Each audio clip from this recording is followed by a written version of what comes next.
앞으로 일정 규모 이상의 이커머스 업체들은 판매 대금의 50% 이상을 은행 등 금융기관에 예치하고 구매 확정일로부터 20일 이내에 판매업자에게 지급해야 합니다. 전례 없는 피해를 낳은 티몬과 위메프 사태 재발을 막을 수 있을지 김용주 기자가 보도합니다.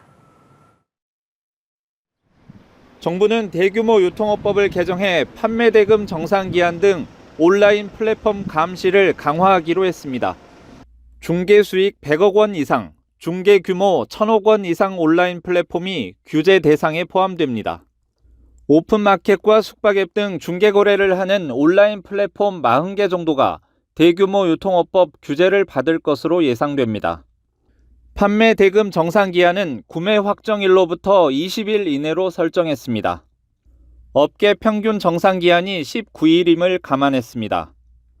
백화점과 대형마트 등 오프라인 유통업체 정상기한이 40일에서 60일 사이인 것과 비교해 매우 짧은 기한입니다. 다만 숙박과 여행, 공연 등 특정일에 공급이 시작되는 상품은 소비자가 실제 이용하는 날을 기준으로 열흘 이내에 정산하도록 했습니다. 판매 대금 50% 이상을 금융기관에 별도 예치하거나 지급 보증보험에 가입하는 의무도 신설됩니다. 별도 관리하는 금액은 담보 제공이 금지되며 이커머스가 파산하는 경우 다른 채권자의 우선에 입점 사업자에게 지급하도록 했습니다.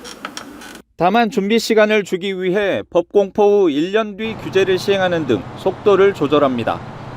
판매 대금 정상기한도 40일에서 30일, 20일로 단계적으로 단축하고 별도 관리 비율 역시 30%에서 50%로 점진적으로 높여갑니다.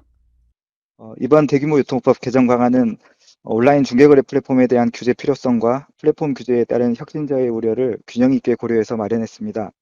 이번 제도 개선으로 이번과 같은 미정산 사태가 되풀이되지 않고 TMF 사태로 1조 원 넘는 대규모 피해가 난 만큼 국회 논의 과정에서도 플랫폼 산업 혁신보다는 소비자 보호에 무게가 실릴 것으로 보입니다.